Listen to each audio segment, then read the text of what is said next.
I got home at like 9:40, played a game of Rocket League, then went for a run, and now I'm here. I'm tired. All right. Well, let's see if we can't get you in bed in the next hour or so. That sounded really sexual. That's not how I meant it. All right. This is not one of John Martin's girlfriends, buddy. Who is your daddy? I am your father. You fathers will understand. My father taught me many things.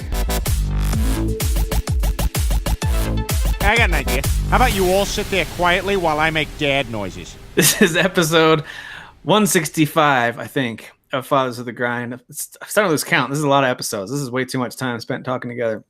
Yeah. About video games and stuff. But it's interesting. We were texting a little bit about what to chat about. We're in a little bit of a lull before Rage 2 comes out in a couple weeks.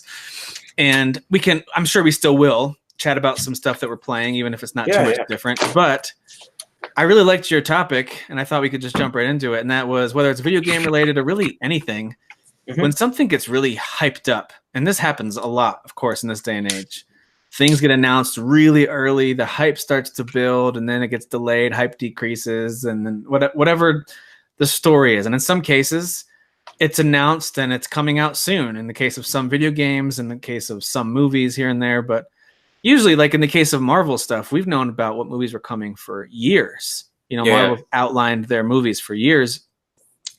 But the question is, does it deliver? And when it does, what's that like? When it doesn't, what's that like? And so I was kind of thinking through what are some big disappointments for me lately. So I've got a few items there, but I wanted to let you go first. And what came to mind for you when you think about stuff that's been really overhyped and built up, and then it arrives? Maybe it delivers, maybe it doesn't. What's that been like for you? Well, let me first of all start off by why I even came up with that idea. And that was, I was like talking to a friend today, and we were talking about, he went and saw Endgame this weekend. He's a big Game of Thrones fan, so we talk Game of Thrones every Monday. And then I mentioned, hey, I play video games. And because we were talking about like hype level and stuff like that, like he has to sometimes remind himself that maybe he is too excited for this stuff and he's overlooking or overthinking things. And so I told him, well, funny thing is I'm sitting here playing this video game and I'm talking about Days Gone, and I'm probably 13 hours into this game, which, as we've discovered in the last year with me, that's a big feat nowadays. That's significant. Yeah. And I'm playing this game, and I'm going, this game is trash. Like, it's trash, but I like it. And so I'm like, why do I feel this way? And for me, it was like, this game is super fun, but because I'm comparing it to everything and I'm nitpicking it, and we did this last week, so I'm not going to go into everything because everything's pretty much the same. I think the voice acting's bad. I think the cutscenes, for the most part, while they look fine, they're just not well acted. The dialogue's dumb. I don't care about the story at all. I just think the characters and all that stuff is poor. But I'm saying that because I'm comparing it to other Sony exclusives and even just other AAA games in general. It doesn't hit that level. Yet, because I look at media and how they tear into something like that and say, well, it fails here, it fails here, it fails here, therefore, I won't say they're saying it's a bad game. Some outlets said it's just a bad game. Yeah. And then some outlets I felt were more fair, and they're like, hey, it fails in these areas, but it's just fun. And that's what it was for me. Like, I was looking at it, so I was like, am I not just hyping it too much? Because I didn't hype Days Gone. Am I nitpicking it too much? And it's the same thing with like Game of Thrones. Like, I observe not just media, but just people on Facebook, and instead of just watching this show that was designed to entertain you, everybody's nitpicking every little thing on every single episode. And use an example, I know you're not a big Game of Thrones fan, and I'm not going to spoil anything because I'm going to keep it vague. But basically, something happened in this last episode where this attack was done, and it was like a surprise attack. They didn't see it coming. Yet the party that didn't see it coming has dragons, and people are riding those dragons. So they're like, how do they not see it coming? And it's a valid like question. Like, how do you not see it coming when you're above them and you should be able to see? But at the same time, I'm going, it's a freaking show that has like a bunch of like literally the previous show, one of the scenes was them winning a battle and they used magic to win the battle. Magic. I don't know if you know this, guys. It's not real. You can't really do real magic. So anyways, the point I'm getting at is like, I feel like as a society, we instead of enjoying entertainment, we look for reasons why it's not good enough. And it's almost like, and I'm not going to speak for everybody, of course, but for the most part, it almost feels like it's the only way we can ourselves get attention or make ourselves feel validated. Like, hey, look at what I caught that you didn't catch. You know, look at what I see that you're not seeing. Or you just like it because you're too simple-minded. But if you had a mind like mine, you would be able to see how this is just not logically possible. That almost sounds like a foodie talking about fancy food. You're like, no, I'd prefer a burger or a pizza. And they're like, oh, your palate is just so unsophisticated. Exactly. It's almost like that's what it's turned into. Instead of just enjoying what we have to nitpick everything to death. And that was what I was getting on to myself with even Days Gone. I'm not saying this so I can up the score in my head for Days Gone. Objectively, I still agree with my critiques of this game. But I also think it's just dumb that it's simply said, this is a letdown of a game. This is a poor game. This is a trash game. By people who have, by the way, haven't even played it. A lot of them that say it are just going, well, this is what games media says. Or this is what some people on the internet who did play it say. So therefore it is bad. And it's not. It's just a fun game that doesn't quite do things as well objectively as other games in that genre, or, you know, again, a Sony AAA exclusive. But it still does what it does in a way that it's fun and it's entertaining. And I think for me, like, especially even with us doing the show, a lot of times, again, we don't have a huge audience or anything like that, so I'm not like arrogant about it. But I do come into the show going, okay, Tim and I need to play this, or we need to watch this, or whatever we're doing. For us, mainly play this. We need to play this, and I need to have relevant things to talk about. So then sometimes I will feel like I kind of nitpick things a little bit more just because I need to talk about it. And I do think that happens with games media too. It's like, hey, guys, we got to do this hour-long podcast, and we're going to talk about this game. Do you got anything that you can nitpick on it so we can have a conversation? Because if everybody just says, this game's amazing, okay, what else? It's just amazing. It does everything amazing. I have fun. It's amazing. That's boring. But if we nitpick it, if we find things wrong with it, or we talk about how it could be better or what it's missing, then we'll get more people to listen to us. I think the counter to that is not necessarily that you're looking to nitpick, but you're looking to dig into the reasons why you do or don't like something. And that's what makes it an interesting conversation. So if someone, like, I still remember this back when Podcast Beyond was a good podcast. I remember when Brian Altano talked about Bloodborne, and this one will always stick with me. How he tried it, didn't work, tried it, didn't like it, tried it, didn't like it. And he finally pushed through, and he gets to this point. He describes it in great detail. I can't try to recreate it. Brian Altano is really good at what he does, and he's a good communicator. And so he tells a story about finally getting to a moment in Bloodborne where it clicked. And I believe it was when he beat that first boss, maybe. Yeah. But something clicked, and all of a sudden it is now, that game and games like it are now like some of his favorite games of all time. He loves them. And I loved that. I loved the way he broke down what he liked about it. And I like when people dig into their reasoning behind whatever the verdict is. If the verdict is a 6 out of 10, explain why. I'm curious to hear why. What was the problem? Like you said, voice acting is not good. The story is bland. Characters are one note. The lead character looks like Fred Durst. I hear you. right? Those are I totally hear you.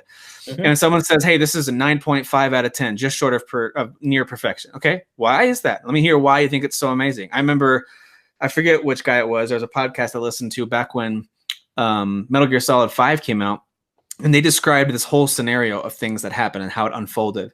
And it just sounded amazing. And the reasons he explained why he loved that game so much really, really sold me on that game. And of course, I ended up loving it. So all that to say, I do. Incognito. Oh yeah, the guy, the he who must not be named anymore, right? Yeah. My bad. But all that to say, I do think you're right in a way that it can be more fun to nitpick and point out the negative. That can be true, and we can get into a spiral of just nitpicking at stuff. On the other hand, I think when you explain your reasoning behind whatever your verdict happens to be, I think that's when it gets interesting, whether it's positive or negative. And I think usually it's the most talked about games that are divisive, and it's easier to take the negative route sometimes. That's why I think when you and I talked about Crackdown 3, which was pretty soundly beaten down in reviews. Mm-hmm. I kind of, as I was editing it, I was listening to what we were saying. I kind of liked our take on it, where it was, listen, there's plenty you could nitpick about this, but if you just let yourself have fun with jumping around and shooting, it works really well for those things, and it's fun. It's fun to jump around and blow things up and kill bad guys and use. But don't you? And this is kind of where I got it from. That's fine for you and I. And I'm not like patting us on the back. I think we do a pretty good job of just not overly praising things, but also not just nitpicking for the sake of nitpicking. I really don't think we do that. I think it's our honest opinions. And I'm not saying other people don't do it, but don't you think that we're getting to a point? And I'm talking in general. I'm not picking on any certain people or anything like that, or any sites in general, where we're looking too far into everything. Yeah, that could be true. Instead of just taking a step back and going, dude, we're talking about video games, or we're talking about a movie. The whole point is to entertain us, and it does that. It might not do it realistically. It might not do it logically. It might not do it to the level of something up here. But that doesn't mean that this right here, like you were saying about Crackdown 3, would I have liked, let's use Crackdown 3 as a good example, because I was hyped for it. Would I have liked more from Crackdown 3? Yeah. Yes. Yeah, I cannot deny that. Okay? Yeah. But I can't also say that it wasn't partially my fault too.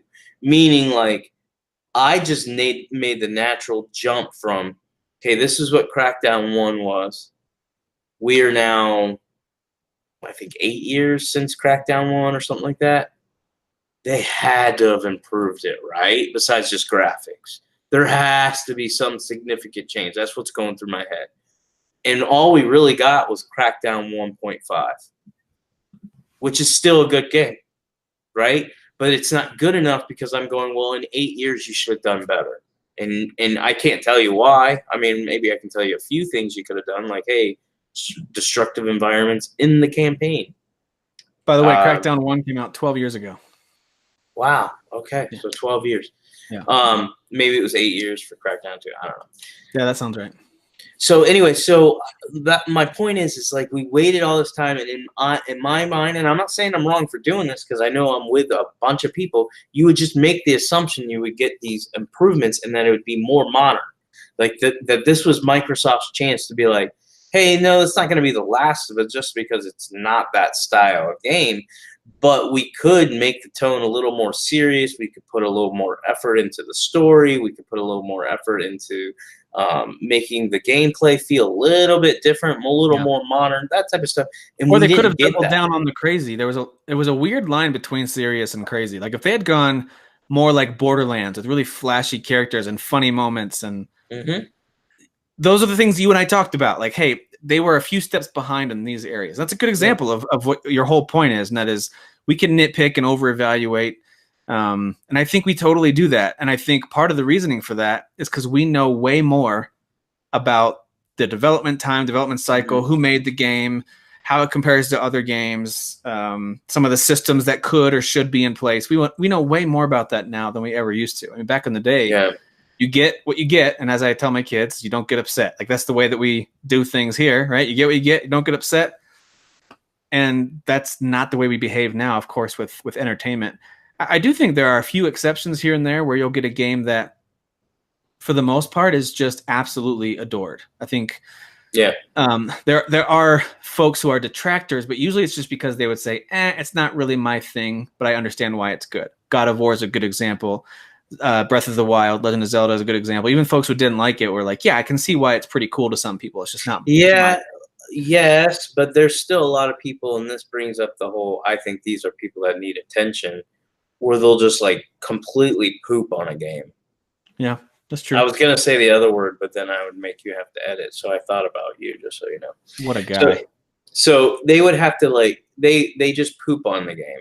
And it seems like to just get attention. Instead of just saying, hey, objectively, I can see why you guys love, we'll say God of War.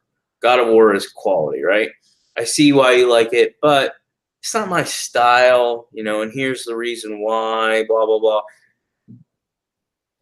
That doesn't feel like that's what we do now. We've got like a lot of airheads and stupid people that would come out and say they'll think this is like a reasonable reason, and it would be like, God of War just wasn't open enough, or it wasn't, there wasn't enough freedom or choices, or the RPG elements weren't deep enough. Like they always like it's like try hard. It's like instead of just being like, hey, how about you play the game that was made?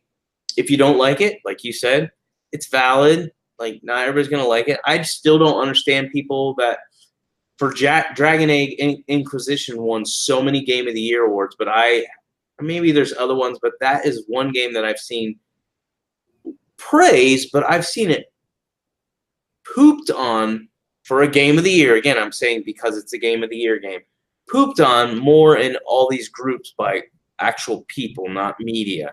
Well, and Witcher 3 is the same way. It seems to be universally loved, but you'll also get folks who are like, yeah, sorry, I just don't get it. It's just not good. It's just a bad game. Yeah, instead of accepting maybe they're bad at it, or it's just not their type of game. It's everybody else is wrong. Or we are so deep into the development cycle of video games in general as an industry that we have all developed very unique tastes and preferences. And if it doesn't meet that, that's totally fine, because back in the day, it was a handful of options, and now you've got so many options, everything from your phone all the way up to the most expensive PC you can cobble together, and everywhere in between, all the consoles. You've got so many gaming options for every type of gaming style. So if we ever had a game that literally every person loved, that'd be insane. That's impossible. It's not possible at all. Because you've got gamers who are just Fortnite gamers, you've got gamers who are just Dark Souls gamers. Anybody who doesn't like Rocket League is dead on the inside. Now that I agree with. All of you listening, just know that. If you don't like Rocket League, like if you've played Rocket League, you are the problem. Objectively and subjectively, this is garbage. You are trash. I do want to ask you this, and I know we use it as a joke, and I use it all the time. I think it's fun to do it, calling something garbage or trash. Let's define that real quick. When we say something's trash, what are we actually saying? Okay, so like if I'm not saying that as a joke, if I'm like, yes, Days Gone is trash. Yes. For me, that just means it's just poorly done. Like it's just not a good game. Now, not a good game for me. It depends, and that's why I know I get made fun of every once in a while. Like he always says objectively and subjectively, because I think it's important that like some things that I'm saying it's trash are for subjective reasons. It's not because objectively it's trash. Like I can't get into Red Dead Redemption 2. Now I'm not going to say even subjectively it's trash. It's not, but it's not because objectively it's a bad game or that it's trash. It's just I can't get into it. Like it's too slow. It's everything I don't like anymore, which is funny because, and it kind of goes and ties into your point where you were like, there's just so many options that we've now gotten to the point where we're even more picky. Yeah. And I would agree. I have turned into that too, because I went from the guy who literally bought, and when I say literally, you can actually use literally every game. Like I would go look at the release week and it'd be like 5 games are coming out. I want all 5 of them, and I would do that. Yeah. And now I'm like, no, I can't afford it. Plus, I just don't have the time and I don't care anymore. Like, so let me play devil's advocate for you here for a second. because knowing you and your game preferences, I totally understand why you struggle to get into Red Dead Redemption 2. We've talked about that at length. You guys can go back and look for episodes with that in the description or title. Mm-hmm. And you have some good reasons. Even in Game of the Year discussions, you had good reasons to say, not for me, but I still appreciate how good it is. And you also have good reasons to say Days Gone is not up to snuff. I still stand by what I said last week, that it is, I think I said something in the very good game range, right around 8 out of 10. I stand by that. I still think it's a high-quality open-world game. Have you played it more, or did you step away? I have played it some more. Not as much. Couple more hours. I'm probably at about the same hour count as you are, in that somewhere in the dozen range total. But then when I think about the reasoning, and I want you to explain this a bit, because I'm not saying that you're wrong. I actually think I'm the same way on certain games. How could your reasoning for saying one game isn't for you is the thing you're saying is actually missing from another game? So in Red Dead, too much talking, too much dialogue, too much story. Characters are really well fleshed out, really interesting, wonderfully acted, great performances. Mm-hmm. But then in Days Gone, those are the things that are lacking in your mind. I skip all of them. And it annoys you in one, but you're saying that's one of the reasons you would call it, subjectively in some ways trash or whatever. Yeah. So why is it that it's one of the drawbacks for this experience, and yet for a very similar open world, large scale game experience, it's the thing that's missing from another? Do not ask these hard-hitting questions. This show is supposed to be retarded. Like, I'm supposed to just make noises and talk about Sasan. Well, you just said retarded, so YouTube's going to never let us advertise ever. Thanks a lot. No, it's a good question. In fact, it's funny because, and maybe that's why I brought up Red Dead again, is I had just booted up Red Dead last week or something like that. And then I started playing Days Gone. And as I'm playing Days Gone, I just keep playing it. Like, every time I have free time, I play Rocket League. But if I have a choice between, like, once I'm tired of Rocket League, I'm like, okay, I want to play something else. I'll look at my Xbox list because I'm already in my Xbox to play Rocket League. And I'll be like, no, I got all these games. I don't want to play them. I just want to play Days Gone. And so I'll go back to Days Gone. And so I was thinking about that as I was playing Days Gone. I'm like, I know. It's like actual fact that Days Gone is worse than Red Dead. Now, again, I know they don't play the same. They're different games. Right. But objectively, in every way, Red Dead is better. It plays better. It moves better. It sounds better. It looks better. Everything's better. And yet, I would rather play Days Gone. And can we also say visually, it's not even close? No, It's not even close. Yeah. And so I would rather play Days Gone than Red Dead any day. And I still jump into Red Dead. I'll play a mission, get bored, and then I'll come back. And I keep doing it because I'm like, at some point this is gonna hook.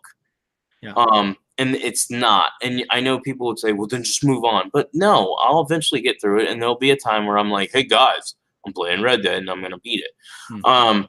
So I keep coming back to it. But for me, Days Gone, just something about it, like the way, like all that stuff that you said that I don't like about Red Dead, but why is it, like, essentially, why does Days Gone get a pass? It doesn't get a pass because it won't. Even if I end up beating this game and saying, God, this was so much fun to play. Let's say I walk away from it saying this is so much fun to play. It's just a fun game to play. I'm still in the Game of the Year discussions, even for my personal list, going to nitpick it because the game is trying to tell a story. The game is trying to have good acting. The game is written in a way that it's trying to have good dialogue. Mm-hmm. In my opinion, it fails in all those characters. It's not trying to be campy. It just is. No, it's not. It's not a game. Like, I don't critique a game for not having a story when it's purposely not trying to have a story. Like, I look at Dragon's Dogma. Now they do talk about Dragon's Dogma and they're like, this epic story. But when I played the game, I didn't ever play it for the story. So I would never knock that game for the story because I don't give a shizzit that it says it has an epic story. It doesn't. Well, I mean, it's not that unique. You've got you're the chosen one to take down this unstoppable evil. Yeah. There you go. There's the whole premise right there. Yeah. and it's just so much fun. Which, by the way, I jumped back into my PC gameplay of that game. It's a good game. I have been playing that a little bit too. It's really good. It's really good. But my point is I will give that game a pass because I'm like, no, the whole time I'm playing this, I'm not playing it for that. And that's really not what it is. This game, when I say this game, I'm talking about Red Dead and Days Gone. These games their agenda is, yes, it's open world. Yes, we're trying to make a fun game to play. But we are trying to tell a story. We are a character-driven game. Like, Days Gone clearly wants me to care for Boozer and this little girl that looks like a boy and Fred Durst. Like, they want me to care about Sarah, my blonde girl. Yeah. I don't care. And here's part of the reason. I know this might sound stupid, but this was the first scene that I watched, and I was like, oh, I've already lost immersion. Like, I do not care. And it's between him staying with Boozer or his wife. And you stay with Boozer? No, I'm going with my wife. Bye, Boozer.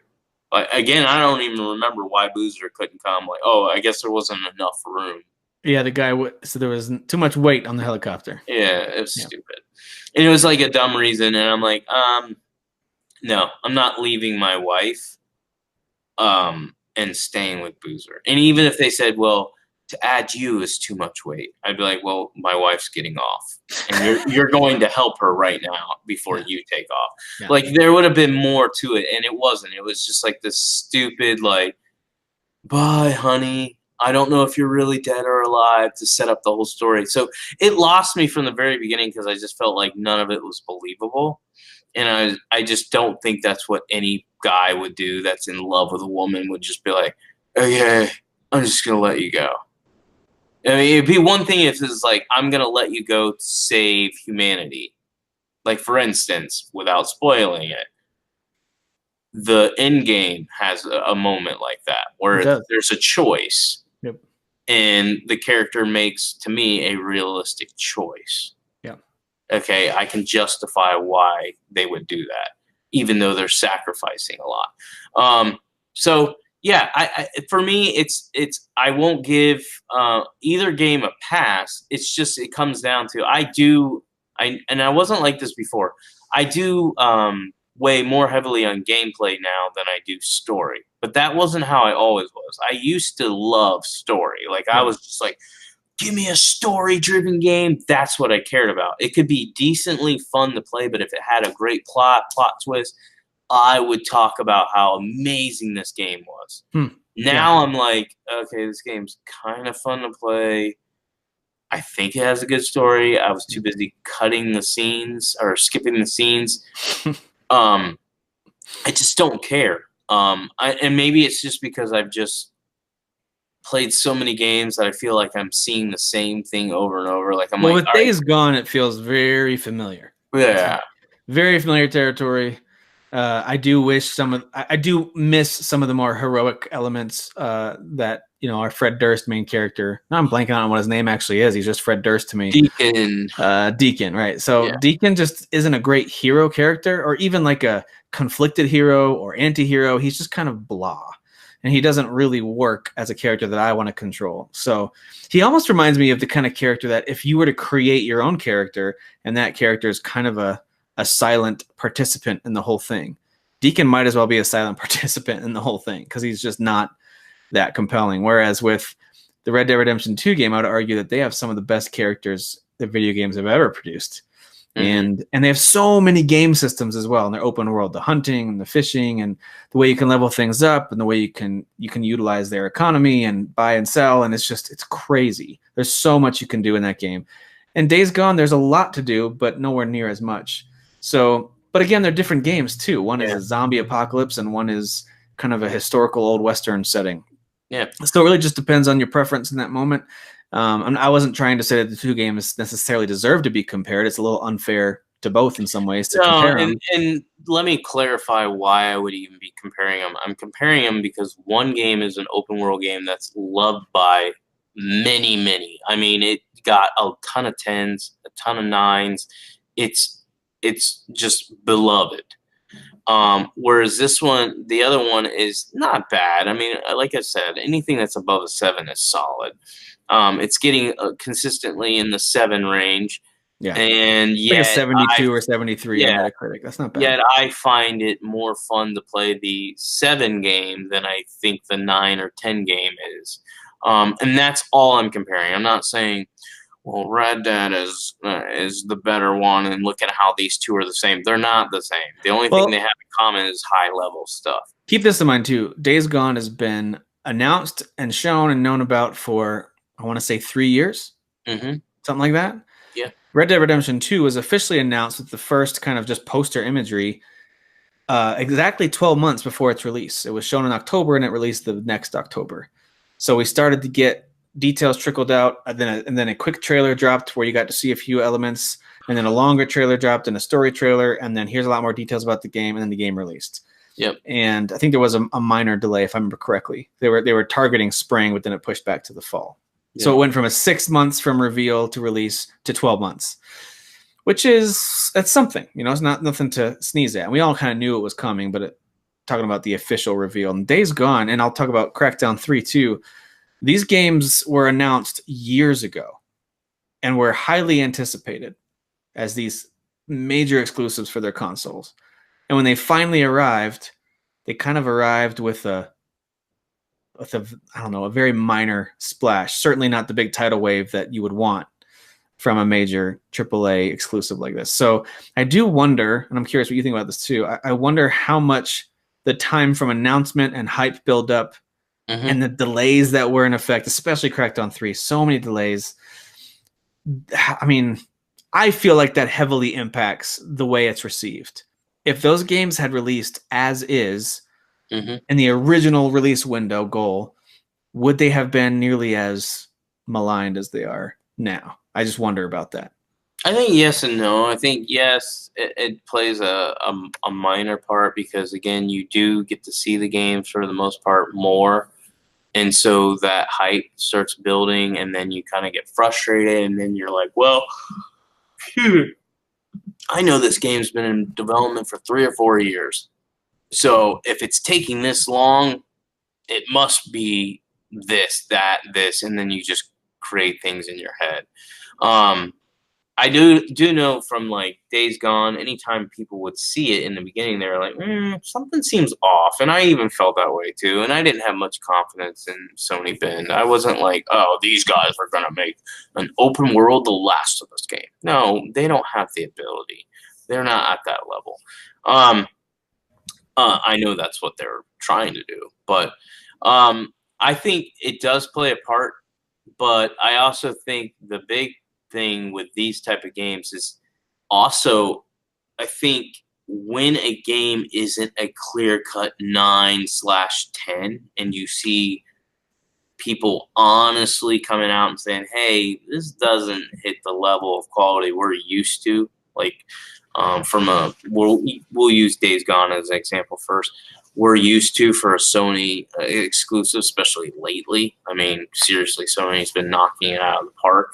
I do think you not only get a little bit of a letdown from the PlayStation fan base, but you get a lot of Xbox people that will just jump on it. For sure. And of course, I'm going to say for those who are like, well, you're bashing Xbox. No, I'm going to say it about Crackdown 3.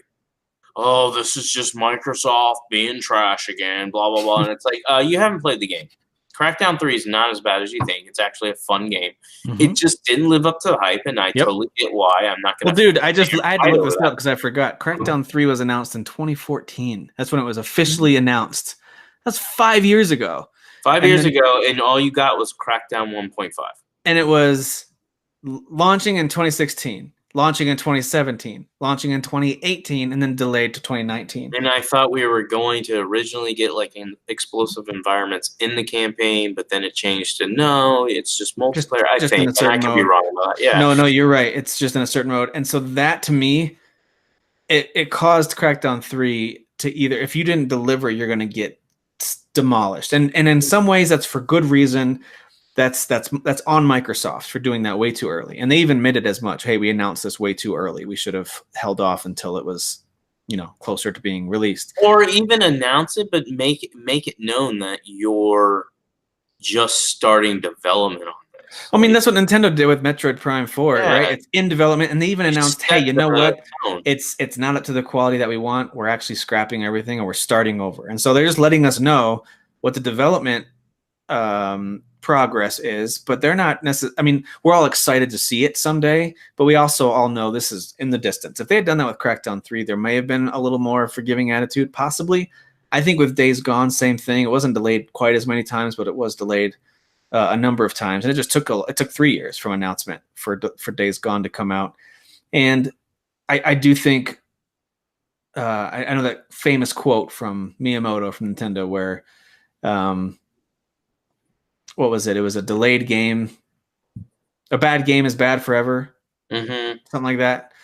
I forget the exact quote. Something to do with how delaying sometimes makes a bad game better or something like that. So I forget the quote, but the core of it is basically saying it's better that we delay it and make it better for you. It's kind of the core of what he's saying. So the problem, though, is that when Crackdown 3 and Days Gone came out, in my opinion, they both released in a state that I would have imagined they could have been in 2-3 years ago. Like they both feel more like launch games for their respective systems than they do like end of console life games. That's the problem that I think they face. And I think the same thing goes for Game of Thrones, Endgame, everything else in between, where there's a lot of hype, there's a lot of excitement, a long time built. I mean, hasn't it been 2 years since Game of Thrones was on TV? So there's been a long time of people waiting for that. Endgame follows up an incredible cliffhanger from Infinity War, and people had to wait 12 months to get to that. I think when you build up this much anticipation, you either deliver, which I would argue that Endgame mostly did, and people I think generally tended to enjoy it, or you don't. And people are going to be a little harsher on you than normal. So I think hype has the tendency to build up either a bigger victory or a bigger downfall. So what maybe would have been more of like a 7.5 out of 10 for Crackdown 3 ended up being a 6.5 out of 10. I honestly think it got docked just for being so late, and the hype has been there for so long. I think the same thing for Days Gone. I think a combination of this is not the quality we're used to from PS4 exclusives, and wait, we've been waiting for this for a long time. We expected something way better.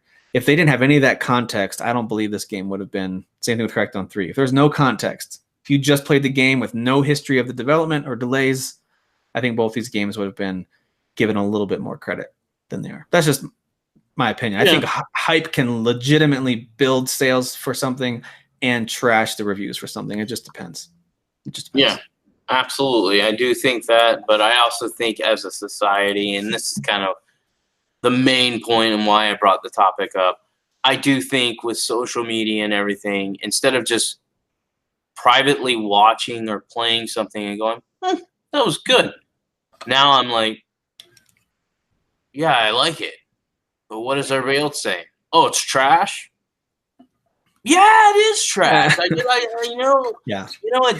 doesn't meet up to the standards that I want. Like some of the stuff that people were bringing up about Game of Thrones or even in-game, I was like... Well, you do know that on Reddit and on Twitter, I couldn't miss this, even as someone who's not really into it at the moment. It was impossible to miss the coffee cup that was left in front of Daenerys on that table. Did you see that? Yeah. Yeah.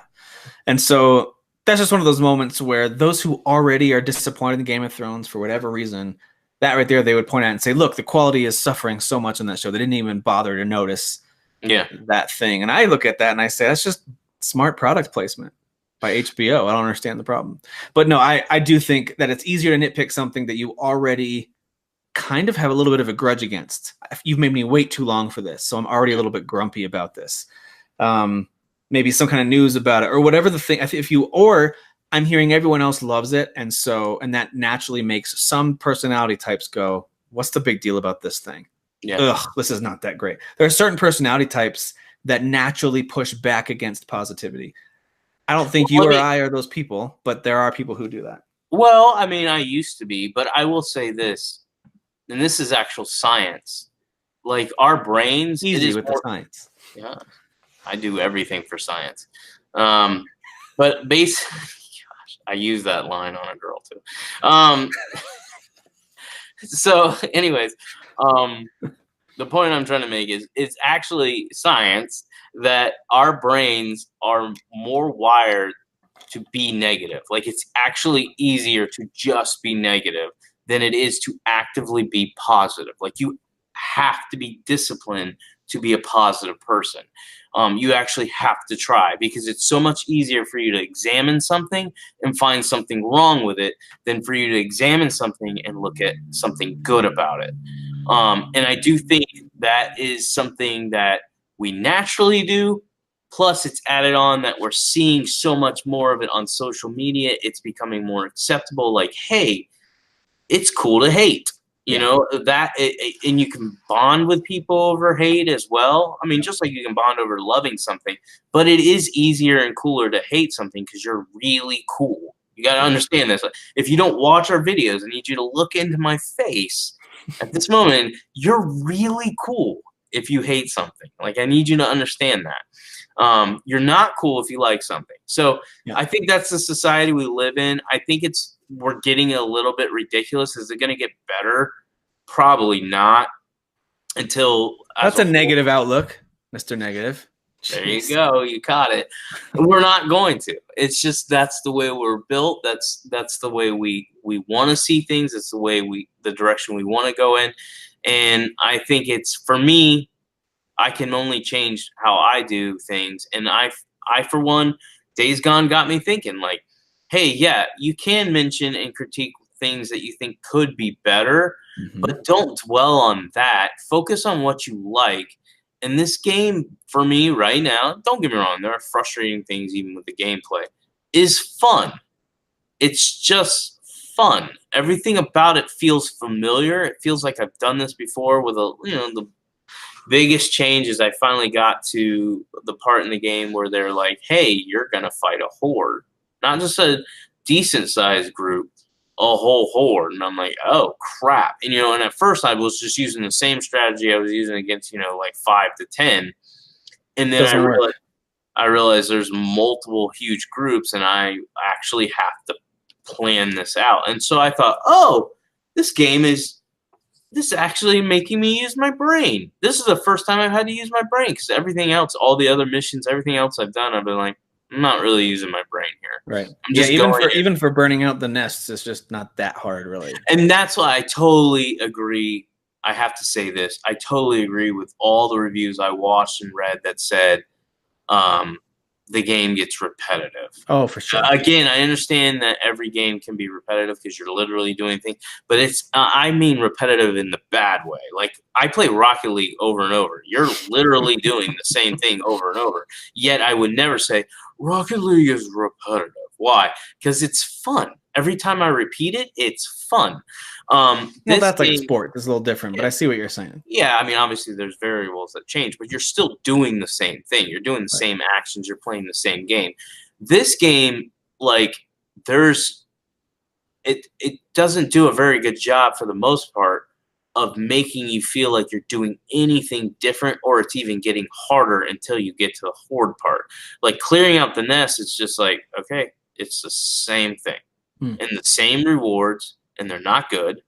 So it makes you feel like, okay, the only reason I'm doing this is just to clear the mission, not because I actually need anything from this. This is stupid. Right. So they don't do a very good job with that. But like I said, it is just fun to relax. It doesn't stress me out. I just run around and play. Anytime they start talking, if I have the ability to skip, I skip it. I'm like, I do not care. I don't feel like I'm missing out on anything. So that's why I'm a little bit more relaxed on Days Gone. Do I think it's going to finish in my top 10? So far this year, in my opinion, has been kind of weak. It probably will, but not because I think it's great, because I so far don't think this year is that great. I mean, it depends on how is EA's Star Wars game? How's that one? How's everything from Borderlands 3 to whatever Nintendo's putting out, Fire Emblem, Three Houses? I mean, there's a lot of games that I anticipate will be really great and will bump a lot of these first half of the year games down, but you never know. You never know. It just depends on how things shake out. Let me ask you this. Some real good games, though, yeah. Other than, to close this part of the discussion out, other than Days Gone and Crackdown 3, which we talked about a lot, what's another game that comes to mind that the hype kind of got it for you personally? Whether you were personally hyped, or others hyped you up for it and you played it and it just, I think the hype got it. Like it's not that bad of a game, but the hype got me on it. So I'll answer that for myself first while you think. I think for me it was, and this is mostly on myself because I was pumped for it. I loved Far Cry 5 and I've argued with others who thought it was just okay. And I played Far Cry New Dawn and I did beat it. I played all the way through, enjoyed a good amount of it. But for some reason, me personally, I never felt the Far Cry fatigue with 5. Loved it. Loved every minute of it. Wanted to keep playing it. Loved it. With Far Cry New Dawn, I felt the Far Cry fatigue. Just felt, I think it was a combination of it wasn't quite as compelling. I was going to say, it probably felt tacked on. Yeah, it does feel tacked on. There's certainly some interesting moments, especially the final act I thought was pretty interesting and well done. All that being said, to me, that one, I wonder if I hadn't been so hyped for it, if all of a sudden I just saw, oh my word, they just released a new Far Cry game, I'm going to play it. Maybe I would have loved it. But I was really anticipating that game. It was one of my most anticipated at the start of the year, and I just thought it was fine. You know, it was good, but it didn't do a ton for me. So, what comes to mind for you outside of the two we've talked about? I think it has to be Red Dead Redemption 2. Like, you were pretty hyped for that one? Yeah, well, I wasn't at your level. Like when you would talk about it, you were like, I love the first one. I liked the first one, but I just naturally thought, again, this kind of goes back to what I did with Crackdown 3. I just assumed Red Dead Redemption 2 was going to be better than Red Dead Redemption. I feel like they're pretty much on par. Actually, it's worse in my opinion, but that's a subjective opinion. But I think I expected it to be more engaging. Like I would get hooked on the open world, on the gameplay, on the story, and none of that happened. And I think the reason why, like I said, I keep going back to it is I keep waiting. I'm the type of person where, and again, this is personality differences.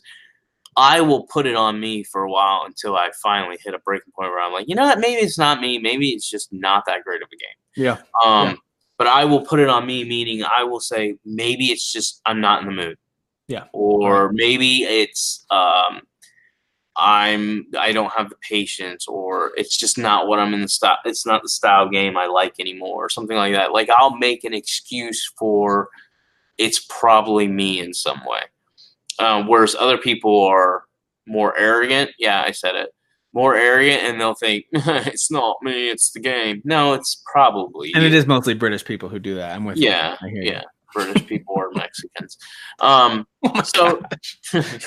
So that's my thing. Is like I thought the game was going to be this amazing game that would blow me away, and instead I just didn't love it. Like even like God of War ended up being a disappointment when it came out, but I could honestly say it was because of what I was going through.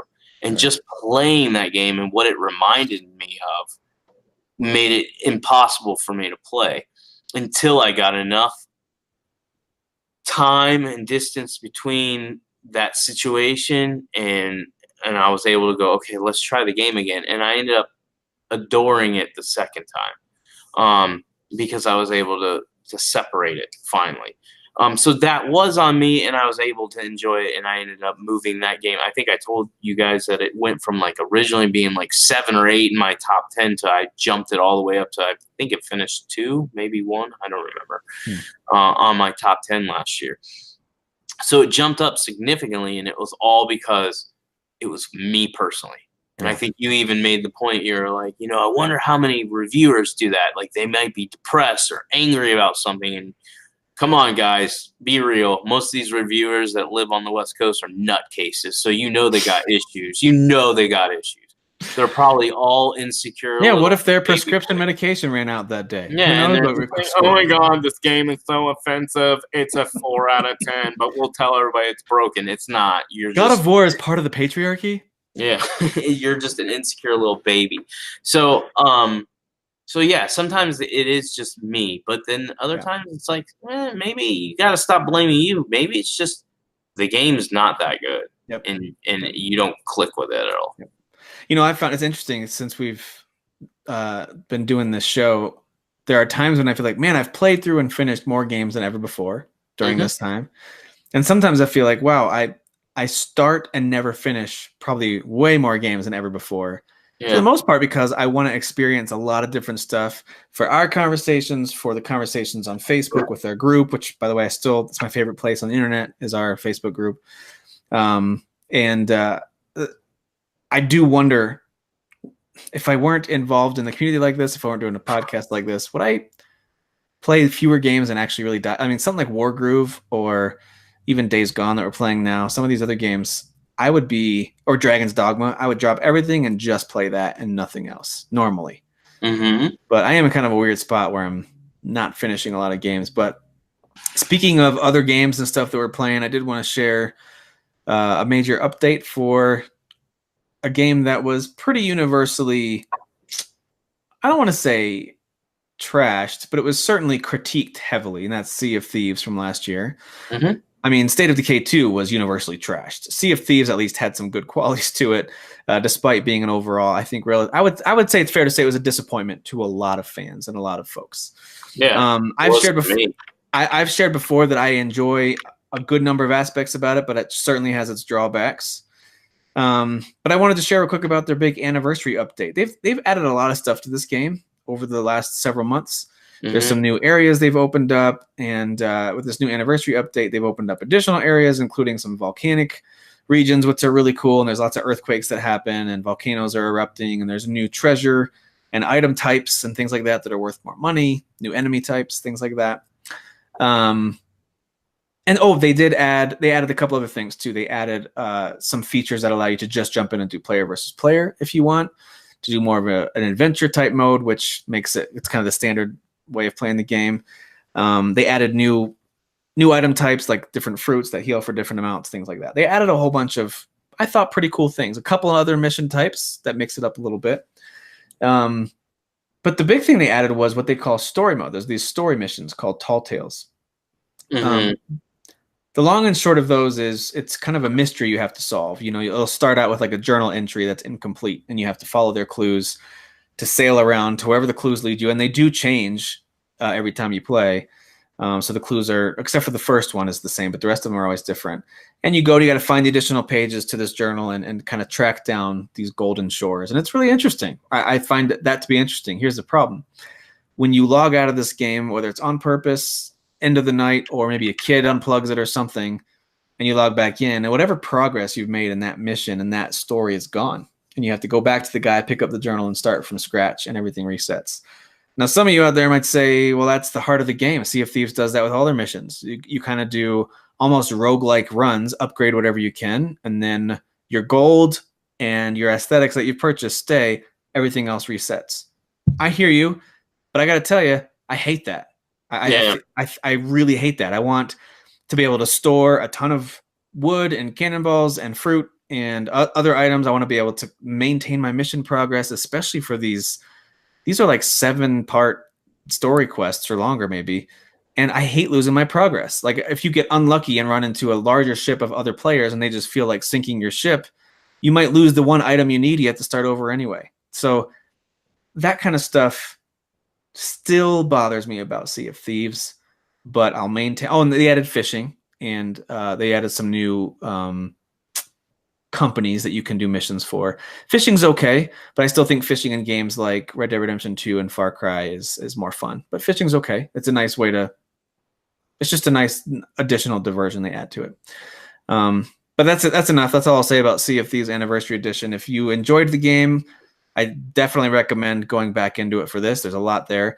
If you were lukewarm on the game, but you still have a copy because you have Game Pass or something like that, I think it's worth downloading it again and giving it a whirl and seeing if you like the changes. If you disliked it, there's not enough here to probably make you change your mind. So there you go. There's my Sea of Thieves. Yeah, thanks for making sure you ended the show on a boring-ass game that nobody cares about. But hey, it's Tim's time. So instead of playing video games last night, though, because Sea of Thieves was really the only thing I was kind of thinking about firing up last night, I decided to watch this new movie on Netflix called Extremely Wicked, Shockingly Evil, and Vile. Have you heard of this? No. It is the Zac Efron starring movie about Ted Bundy, and he plays Ted Bundy. It's pretty good. I recommend it if you like if you're fascinated by kind of the serial murders and kind of dark crime, true crime stories, stuff like that. It's just told from a very specific perspective. It was interesting. I like seeing actors like Zac Efron, who I just usually peg as like the muscly hunk that all the girls love, and he's funny. He's a pretty good actor, but I don't really care that much about him. Seeing him in this was pretty impressive. I thought he did a really good job as the sociopath Ted Bundy. So I liked it. What about you? Anything you're playing or that you've watched that you want to recommend or talk about, or trash? No, the only thing I've been playing is Days Gone. I played a lot of that this week. Dragon's Dogma, jump back into that. Love it on PC. I think that's it. I haven't really done anything else. I don't think I've played anything else really. But yeah, I think I'm going to just keep playing Days Gone until I'm bored with it. I don't know if I'm going to get to the end. I'm curious because I was trying to check if they had like a timer to see how far like how long I've been playing, because I think you said last week the game takes about 30 hours. I'm like, I feel like I've played this a lot, but I have no clue. I just know I'm at the horde, or I got past like one horde thing, and I maybe did a mission or two. And the way they do like their main missions is weird. It's not like other games. It's like kind of all over the place too, which makes trying to piece together whatever story they have is odd, because they've got like 5 different things you're doing. So it's like, okay. But yeah, that's pretty much it. That's all I'm playing. And until Rage 2, I think that's the next game I care about. Yeah. Oh, I've been playing Mortal Kombat 11, which, by the way, just a quick update on that. Have you spent $6,500 on it yet? Yes, that's the first thing I did. I went over to Sasan's house. I promised him a little something if he'd give me his credit card. Mm-hmm. He gave me the credit card. We ordered Chinese. And then I spent $6,500 on that. Wow, I'm just surprised that someone who's on the government's terrorist watch list would have that high of a credit limit. That's impressive. Well, I mean, he stole it from some white guy, I'm sure. All right, well, I want to close out with a quick piece of advice. Sometimes we call this Fathers Knows Best. Sometimes we call it Derek falling asleep while Tim closes. Who knows? Oh, hold on. Let me finish Mortal Kombat 11, you bonehead. Oh, sorry. I lost interest. Go ahead. Continue. I know you did, but I'm not going to tell you a long story. All I want to say is, first of all, the game is amazing. It's definitely going to be in my top 5. But they give you, when you first go into the crypt, so that's where you go to unlock like all these cool things like fatalities, brutalities, and all these outfits and stuff. The first thing you do is on the right and on the left is 2 chests. You open up, they give you 50,000 a piece. So they give you 100,000 coins right away, which I'll give you an average. Each chest is about 10,000. So some are 1,000, some are 15,000, some are 5, whatever. So on average, you spend about 10,000 per chest. So that's about 10 chests that you get unlocked for free for just booting up the game. But also because of all the stuff that I talked about last week, all the drama with the progression system and all that stuff. And again, I agree that it was off, and I'm glad they fixed it. They rewarded everybody with 1,000 crystals, which the crystals are what you can buy with real money. So they basically gave you $10 for free. And then they gave you these hearts that you use to open up special chests in the crypt. They gave you 500 of those, so that's enough to open 2 of those. And then they gave me 500,000 coins. So I have, without doing anything, so this actually took off my $6,500. I was able to get over 600,000 coins and open up a couple other extra chests without even playing the game. Dude, it's just like a drug dealer giving you a first taste for free. That's all they're doing. That's all they're doing. So now they've made me, and plus since I got Mortal Kombat 11 for free on Xbox One, I feel like I owe them money. Oh no! So of course I paid the $6,500. Of course you did. Of course you did. Stupid people. All right, so my piece of advice is a little app I just discovered this past week thanks to someone at work. So my son is 12, and we're at the point now where he's getting a pretty regular allowance, and we don't do that with all our kids quite yet. For the most part, they just kind of all get like a special treat at the store or whatever else. Like we do random shopping for them. If we're going to the store, we'll just buy them all a toy that they want. Mhm. But now my oldest son wants less of that, and he wants to kind of save his own money and decide how to spend it. And I think that's good to become responsible with money. I was never taught much with money. So for me, it was just trial by error as I grew up. There's this app that I stumbled upon. It's called the Greenlight app. It costs, well, you can do a 30-day trial for free. And then I think it's either $4.99 or $5.99 a month after that. So what you do is you sync up your bank or whatever other source of cash you want to it, and you put money in your wallet. Think of it like a PayPal account or any other app that's out there.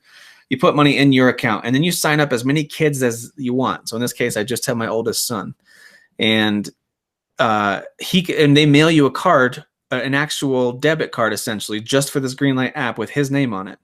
And you can place money in his account inside this app, and you can designate a certain amount for spend anywhere. If you want to assign it to certain stores, like, hey, you can spend all the money you want. We have a Walgreens down the street. He likes to go there to buy gum and candy and stuff.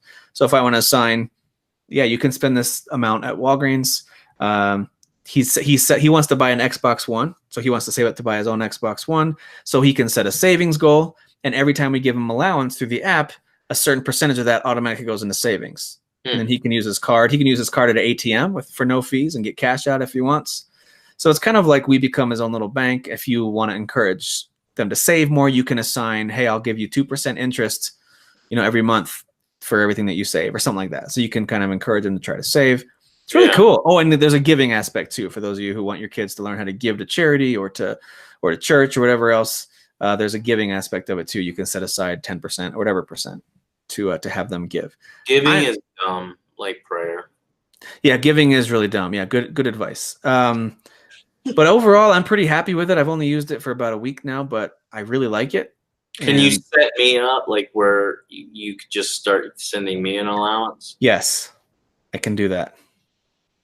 Thanks. I'm going to make it 100% donations, though. So all the money that goes in there. I think giving and prayer are dumb. Why would you do that? Just because it'd be funny to see your name in there, your angry face on the card, have it actually sent to you, and every time you swipe it, they're like, sorry, there's no money in here. It's all been designated for donation. I apologize. I pray nobody gives you anything. So for those of you who have kids and you're trying to teach them fiscal responsibility in any way, shape, or form, there's apps like this out there. I never even thought about using an app to help control them. Usually it's just, here's some cash, please don't waste it all, whatever. But yeah, that's pretty cool. Especially if my daughter loses her money. I know she does. Yeah. Well, and I know that my son really likes the idea of having a card. He doesn't like having cash either. And I don't like having cash either. So the idea of him having his own card, he feels a little more grown up and can actually start saving and all that. So it's pretty cool. It's pretty cool stuff. That's cool. All right. Well, that does it for us for this week. Derek, unless you want to talk about Mortal Kombat 11. Oh, no, I'm good. You want to talk about Sea of Thieves? No, Sea of Trash. What about Sea of Combat? Would you play that? With a K, yes. Yes, Sea of Combat. It's where you battle each other. No, but just in the show. It's in real slow motion. Oh my god! And you don't keep any of your progress. I got nothing. I'm out. What was that game that you were talking about the other day, and I was pissed off that you went and talked about it again? Sunderland or Sundered? Sundered. Yeah. And I know you haven't tried it yet, but you should. It's really fun. No. All right. I just wanted to bring up the fact that you talked about. Guys, go play Sundered. All right. See you guys next time. Peace. Bye. Who is your daddy? I am the father. You fathers will understand. My father taught me many things. I got an idea. How about you all sit there quietly while I make dad noises?